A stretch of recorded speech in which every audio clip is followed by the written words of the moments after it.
Halo, Assalamualaikum warahmatullahi wabarakatuh. Om Swastiastu, Namo Buddhaya, salam, salam kebajikan. Baiklah, perkenalkan nama saya Niswati Sabrina. Saya akan berbagi sedikit nih buat teman-teman bagaimana caranya memanfaatkan waktu di era digital zaman sekarang yang seperti kita ketahui kita masih dilanda musibah wabah COVID-19. Jangan lupa subscribe dan like video berikut ini. Kita akan membahas seputar memulai all shop sejak dini di era digital. Nah, tentunya teman-teman tahu ya bahwa semua kalangan pada zaman sekarang itu sudah mahir, sudah tahu, bahkan sudah menggunakan smartphone. Smartphone atau PC ataupun laptop di umur-umur kita sekarang, di umur teman-teman, anak-anak muda begitu ya. Jadi kita masih usia-usia produktif, usia-usia produktif untuk menghasilkan banyak prestasi atau banyak, bisa dibilang kita akan menghasilkan banyak sekali manfaat di usia muda ini daripada galau bucin yang memang akan menghabiskan waktu kita, bahwa waktu adalah emas begitu ya. Jadi semahal-mahalnya emas, bahkan waktu lebih mahal karena ia tidak bisa kembali barang satu detik. Satu detik yang lalu saya berbicara, saya tidak bisa kembali kepada satu detik yang lalu, apalagi satu hari, bahkan waktu-waktu yang kita habiskan untuk hal yang sia-sia. Jadi, bagaimana cara kita untuk memanfaatkan waktu yang ada dan menggunakan digital, menggunakan globalisasi dengan cerdas, yakni salah satunya menghasilkan cuan. Iya, uang sangat penting, tapi kita tidak hidup untuk uang, begitu ya. Tapi kita tidak akan bisa hidup tanpa uang, begitu, bisa dibilang begitu. Oke, memulai all shop sejak dini di era digital. Nah, kira-kira apa sih yang akan kita bahas? Untuk slide selanjutnya, ada pembahasan yang pertama, yakni pengertian online shop. Nah, pengertian online shop, dan yang kedua, tips and trick dalam marketing online shop. Lalu yang ketiga, ada masalah yang sering dialami dalam kita berjualan online. Masuk ke yang pertama, apa sih sebenarnya online shop? Kita sering dengar Shopee, atau saya ingin membeli barang melalui smartphone, handphone gitu ya. Saya tertarik nih membeli barang secara online. Kira-kira teman-teman semua sudah menggunakan TikTok, menggunakan Instagram, menggunakan Facebook pada umumnya begitu. Jadi pasti sudah tahu dong sebenarnya sekilas online shopping itu seperti apa begitu. Jadi di sini kita manfaatkan sebagai seller atau sebagai penjual gitu. Jadi bagaimana caranya kita menjual barang-barang secara online. Nah, belanja online atau online shopping adalah proses di mana konsumen secara langsung membeli barang-barang, jasa, dan lain-lain dari seorang penjual secara interaktif dan real-time tanpa suatu media perantara melalui internet.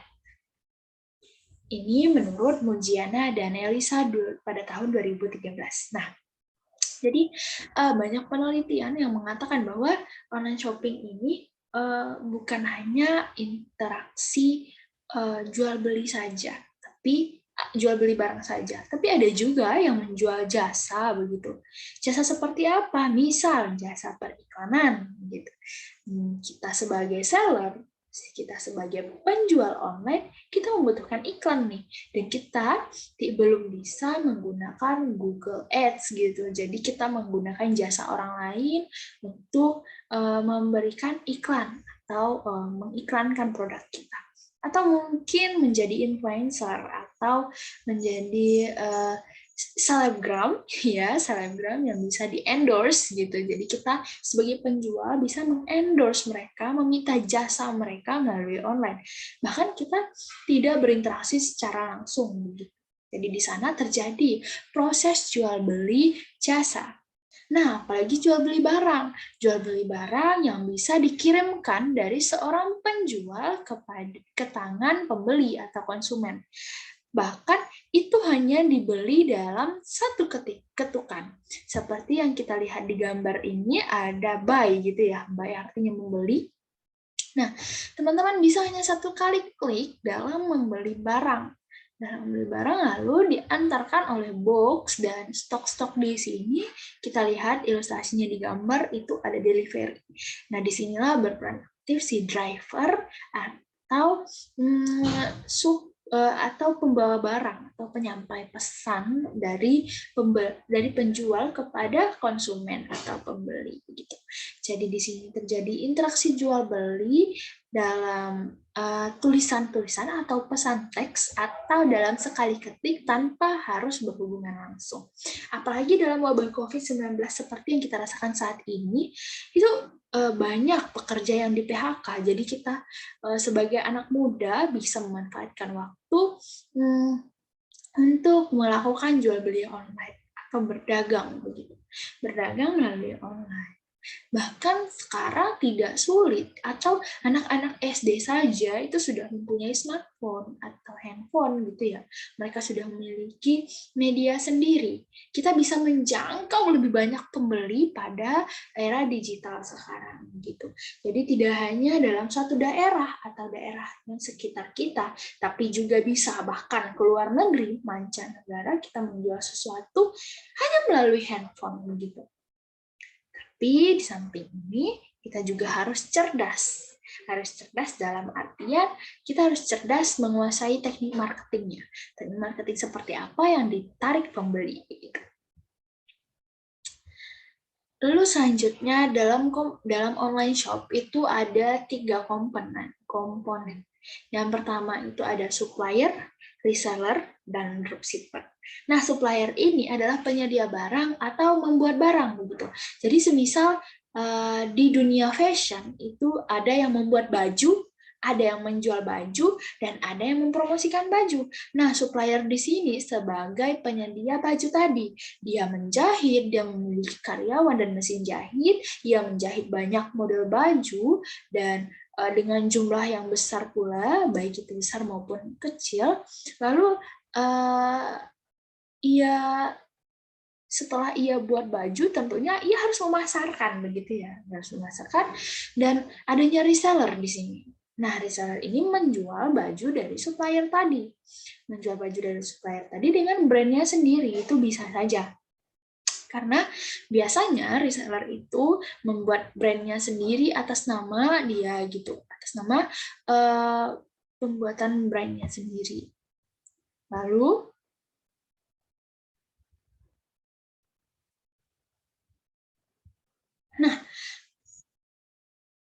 Lalu reseller tadi akan menjual kembali baju-baju yang sudah dibuat oleh supplier.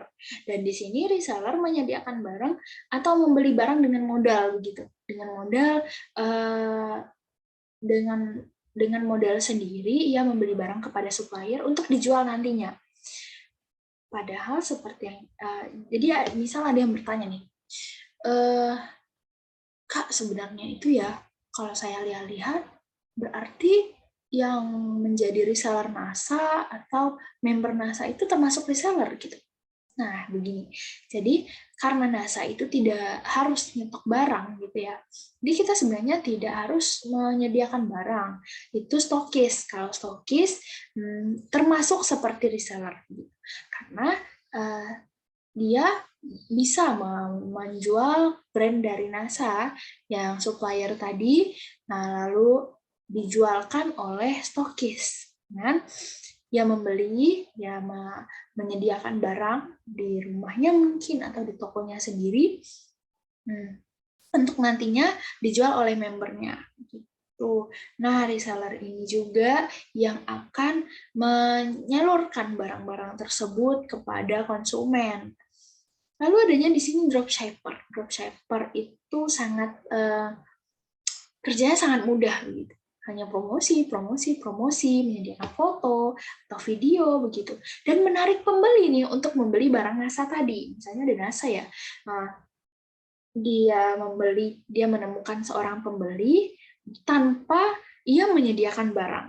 Ia hanya akan mengatakan pada reseller atau mengatakan pada stokis, bagaimana nih, saya memiliki seorang pembeli atau konsumen yang ingin membeli barang A, B, dan C. Ia hanya perlu menghubungi stokis dan stokis akan mengirimkan kepada konsumen. Nah, itu dia. Sedangkan dropshipper akan menghasilkan untung dari situ, begitu.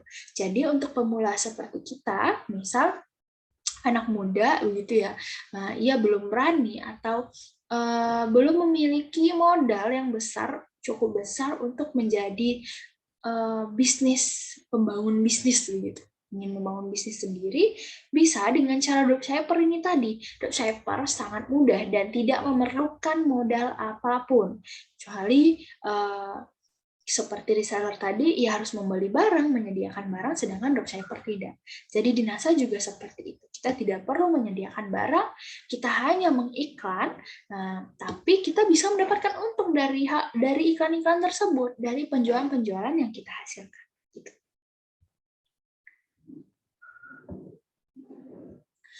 Nah, untuk pembayaran sendiri itu udah pasti dalam online itu masih ada yang kebingungan bagaimana cara membayarnya jika tidak bertemu secara langsung.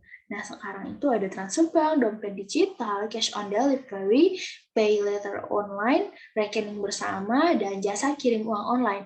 Jasa kirim uang online ini bisa kita lalui Alfamart atau Indomaret yang kita bayarkan kepada platform-platform kepada platform penjual gitu. Jadi kita sebagai penjual juga menyediakan seperti biasanya kita menyediakan m-banking gitu ya, m-banking atau transfer uang atau dompet digital seperti yang kita ketahui ada Dana, ada OVO, ada Link Aja, GoPay dan ShopeePay dan lain-lain begitu. Ada juga cash on delivery. Nah, cash on delivery ini ibaratnya kita membayar secara langsung gitu, secara langsung kepada pengirim bukan kepada penjual. Jadi tadi kan ada sistemnya delivery yang truk tadi, ada gambar truk tadi, jadi cash on delivery ini biasanya dibayar secara langsung kepada kurir, kurir yang mengantarkan barang kita. Mungkin di sini teman-teman sudah paham ya. Jadi, nah, cara membuat toko online yang pertama, nomor tipsnya itu adalah kita mungkin sering melihat ibu kita atau kita sendiri nih yang sering belanja di Shopee, tapi masih kebingungan bagaimana sih caranya membuat toko online. Yang pertama, kita siapkan dulu barangnya atau kita siapkan diri kita sebagai apa dulu nih, apakah itu sebagai dropshipper atau reseller atau supplier gitu. Untuk membuat toko sendiri sekarang tidak jarang ada banyak sekali orang yang membuat barangnya sendiri sebagai supplier, lalu dia juga menjadi reseller dan juga menjadi dropshipper. Kadang ia hanya meminta jasa endorse untuk mempromosikan produk-produknya. Lalu menjualkannya di platform-platform media digital seperti Shopee, mengiklankannya di TikTok, Instagram, maupun Facebook. Nah, bagaimana sih sebenarnya apa yang kita mulai dulu? Jadi di akun Instagram kita bisa membuat akun, di sana ada platform untuk bisnis juga. Jadi sudah banyak tersedia, teman-teman tinggal buka, membuat akun Instagram yang versi bisnis gitu. Juga nanti lewat Facebook maupun TikTok. TikTok biasanya kita membuatnya link gitu ya. Jadi kita menyediakan link di sana, link toko kita di Shopee begitu. Nah, bagaimana sih cara menjual online di Shopee? Nah, untuk di Shopee itu juga jika kamu sudah memiliki akun Shopee, jadi kamu bisa langsung membuat toko di dalamnya. Nanti akan ada panduan-panduan dari pihak Shopee. Nah, Shopee itu apa sih sebenarnya? Sering melihat warna oranye itu ya, teman-teman. Jadi ada warna oranye yang logonya itu S begitu.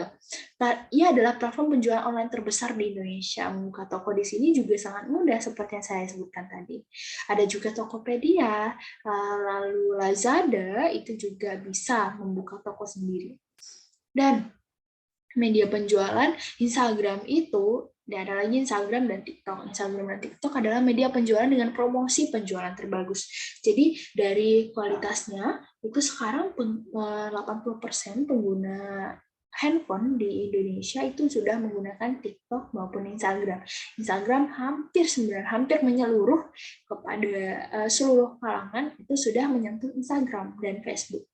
Facebook juga, meskipun sudah jarang dipakai atau digunakan oleh anak muda sekarang, pengguna media sosial, tapi tidak dapat dipungkiri bahwa kalangan orang dewasa masih percaya di marketplace ini. Jadi, marketplace di Facebook itu sangat enak ya, teman-teman. Jadi, di sana saya juga sering berjualan di sana. Jadi, misal kalian bisa, teman-teman bisa nih buka di platform-platform marketplace di Facebook, itu banyak sekali orang yang menjual, baik itu barang, mungkin barang second kayak jual laptop atau jual kerupuk, bahkan itu disediakan di Facebook. Jadi enak sekali di sana. Banyak orang yang belum paham mungkin Lazada atau Tokopedia, mereka masih lari ke Facebook karena di sana juga mudah dijangkau gitu, apalagi dengan bapak-bapak atau ibu-ibu. Dan teman-teman juga di sana saking banyaknya pengguna Indonesia, hampir menyeluruh pengguna smartphone di Indonesia itu sudah menggunakan Facebook. Jadi untuk menjangkaunya sangat mudah sekali, teman-teman. Tinggal hashtag gitu ya. Jadi untuk sedikit tips untuk berjualan di Facebook ataupun di sosial media lainnya, jangan lupa memberikan hashtag yang tanda pagar itu, lalu banyak-banyak. Seperti misal kita menjual NASA gitu. Jadi saya menggunakan hashtag NASA Semarang gitu ya, hashtag NASA Salatiga, atau hashtag FYP gitu. Jadi semua orang bisa menjangkau dari hashtag tersebut. Atau saya menjual produk kecantikan, hashtag skincare gitu, hashtag night routine skincare gitu.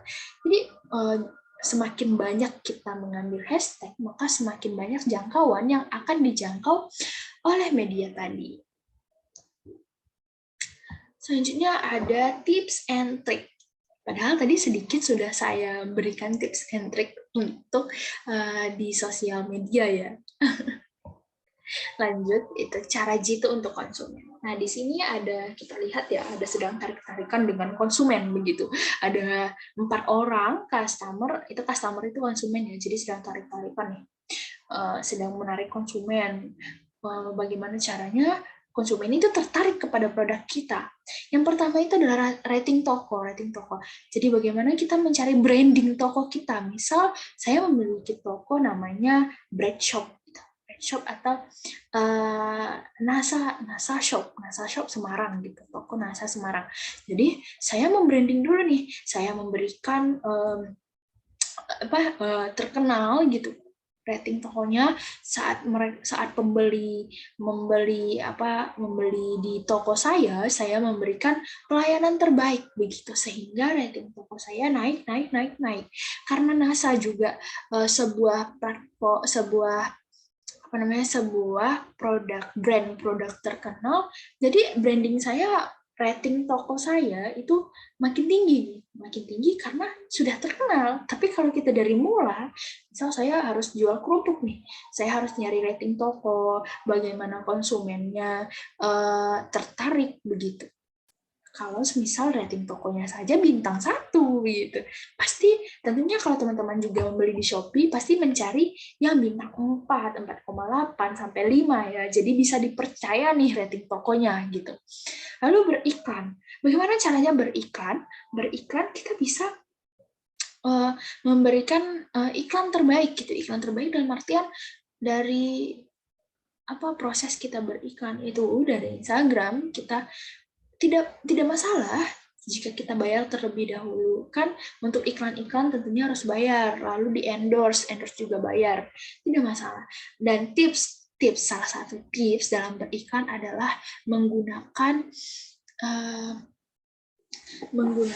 pamflet atau brosur itu yang mencolok ke mata. Jadi dapat menarik mata dulu, dapat menarik mata si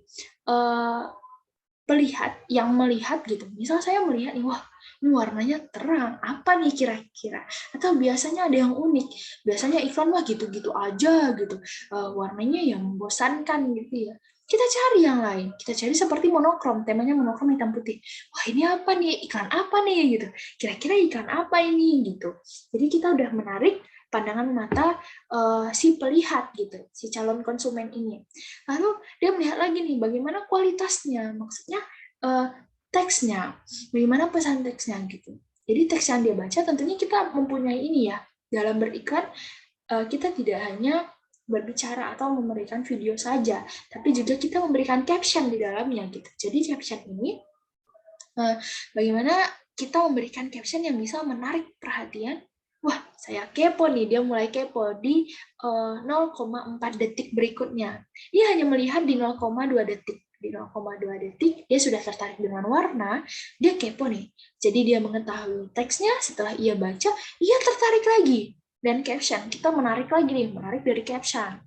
Bagaimana sih caption yang menarik itu? Jadi caption yang menarik itu ada linknya langsung dan juga dengan kata-kata yang apresiatif gitu. Jadi terlihat sekali bahwa oh ini bisa dipercaya nih. Baik. Ini sesuai nih gitu. Padahal awalnya dia tidak ingin membeli, dia hanya tertarik dengan gambar. Tapi selanjutnya ia tertarik dengan teksnya, teks yang mempengaruhi pikiran dia. Jadi hingga pada ujungnya ia memencet tombol klik. Nah, tombol klik ini adalah goals terbesar kita dalam beriklan. Jadi sampai ia menekan tombol klik buy gitu, membeli gitu, sampai ia membeli. Lalu bagaimana kita pelayanan? Nah, nih ada yang ketiga, ada pelayanan. Pelayanannya itu harus kita lihat, harus memberikan pelayanan fast response dalam digital itu fast response, juga memberikan bubble wrap biasanya dalam pengiriman sebagai perlindungan gitu. Atau mungkin kita memberikan sedikit bingkisan atau hadiah untuk para konsumen serta surat gitu. Jadi kayak sekedar ucapan itu berarti ke konsumen gitu, ucapan dari seorang penjual. Nah, kualitas, ada lagi kualitas tadi ya, kualitasnya sudah kita bahas bahwa kita di sini setelah mereka melihat iklan yang kita berikan, kita juga melihat kualitas. Kualitas produk kita ini seperti apa? Kita tidak hanya berjualan sekedar berjualan. Jadi kita menjual kualitas, bukan hanya kuantitas. Berbeda ya, untuk kuantitas itu adalah hitungan jumlah. Sedangkan kualitas itu bagaimana caranya konsumen bisa membeli kembali barangnya. Dia akan tertarik terus-menerus. Selanjutnya itu dalam beriklan seperti yang saya sebutkan tadi, di sini saya mengambil gambar lemon Sprite gitu. Seperti yang kita tahu, di sini sudah terlihat langsung fokus ke objeknya bahwa di sini ada botol Sprite. Terus Sprite ini langsung memberikan warna yang mencolok begitu. Wah, ini seger banget. Saya suka iklan yang seperti ini karena memiliki warna dan titik fokusnya jelas. Di sini ada tulisan Sprite. Jadi di sini setelah dia melihat produk di sini, lalu dia melihat nih, wah warnanya terang, warnanya bagus, mana ada airnya, seger banget ya di antara panasnya Salatiga dan Semarang atau Salatiga lah gitu. Jadi kelihatan Sprite, tulisannya Sprite di sini, dan di sini nih teks yang saya sebutkan tadi kayak ada lemon lime-nya gitu, Noble Kiss. Jadi saat kita membaca juga wah rasanya lemon, dan itu terbayang gitu. Hingga akhirnya kita menangkap perhatian, menangkap pikiran, dan menangkap jari untuk mengklik kata beli tadi gitu. Nah, selanjutnya nih, kira-kira apalagi ya yang bisa kita bahas gitu ya. Oke.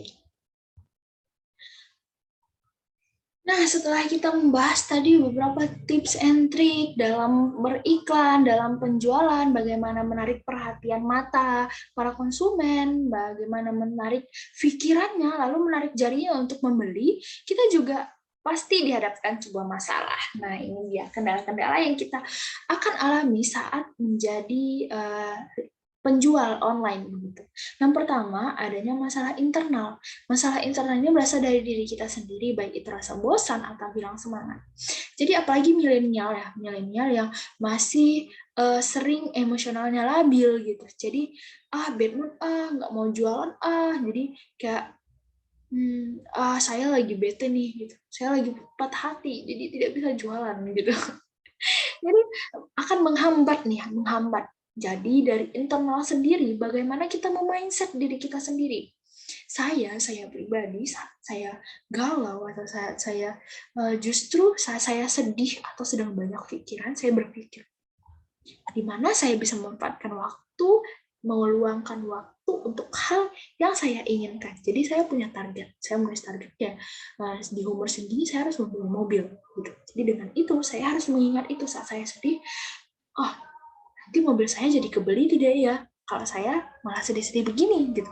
Jadi saya harus rajin-rajin promosi, rajin-rajin beriklan, gitu. Menghilangkan rasa bosan. Boleh beristirahat sejenak, boleh sekali. Usahakan nanti dibuat jadwal. Kita membuat jadwal untuk iklan konten ini apa, gitu. Kita bikin konten setiap minggu, jadwalnya, gitu ya. Jadi rutin, sehingga viewers atau followers Instagram kita itu tidak bosan. Oh, ini kayaknya Instagramnya mati deh, karena tidak ada postingan apa-apa begitu. Atau dia bertanya di TikTok juga kosong. Jadi bagaimana kita membangun konsisten dalam beriklan. Begitulah nanti timbul rasa bosan yang bisa kita hilangkan. Nah, dari eksternal masalah yang dihadapi berasal dari luar diri kita sendiri. Seperti yang pertama itu adanya mungkin masalah dari konsumen yang komen gitu, yang komen tidak sesuai dengan picture atau tidak sesuai dengan foto. Sebenarnya itu yang teknik beriklan dari awal, bahwa kita menyesuaikan dengan barang asli kita. Jangan sampai kita menjadi penjual yang menipu orang lain begitu. Jadi kita saat menjual, kita juga membayangkan diri kita sebagai pembeli, agar nanti pembeli juga merasa puas dengan pelayanan kita. Meskipun di awal mungkin jika kita menipu, istilahnya kita tidak menyesuaikan dengan barang produk kita sendiri, kita mengambil barang produk orang lain gitu. Jadi di situ juga akan membentuk penyesalan bagi diri kita sendiri, apa yang kita bangun juga akan hancur. Jadi di sinilah pentingnya kejujuran dalam berjualan. Jadi akan terjadi masalah eksternal seperti itu. Juga mungkin masalah-masalah saat pengiriman. Saat pengiriman barang, ada yang lecet, ada yang seperti apa. Tentunya dalam sebuah perjalanan pasti ada rintangan. Bagaimana kita memperkuat diri kita. Misal kalau saya di NASA, itu saat saya mengalami masalah eksternal, saya akan bertanya lagi kepada seorang senior atau stokis saya gitu. Stokis yang membimbing saya masuk ke dalam NASA. Jadi kita selalu bekerja tim dan saling mendukung, jadi tidak akan ketinggalan gitu. Makanya fungsi kerja tim atau tadi adanya dropshipper dan reseller itu bekerja sama dalam menjualkan sebuah produk yang nantinya akan menghasilkan keuntungan yang bersama-sama gitu. Jadi masalah-masalah yang akan dialami mungkin juga kayak misalnya trouble sama jaringan atau pengirimannya lambat karena kendala sesuatu begitu. Yang penting kita berjalan secara jujur dan benar, Tuhan akan memberikan jalan yang lurus, jalan yang insya Allah enak gitu. Meskipun akan ada batu-batu di dalamnya begitu. Mungkin hanya itu. Kita lihat lagi apakah masih ada. Oke, terima kasih dan sampai jumpa. Saya Anissa Sabrina, mohon undur diri. Semoga apa yang saya berikan, apa yang saya sampaikan dapat bermanfaat kepada teman-teman. Jika ada pertanyaan, silakan sampaikan di kolom komentar. See you. Assalamualaikum warahmatullahi wabarakatuh. Om Swastiastu, Namo Buddhaya, Salam Kebajikan. Terima kasih dan sampai jumpa.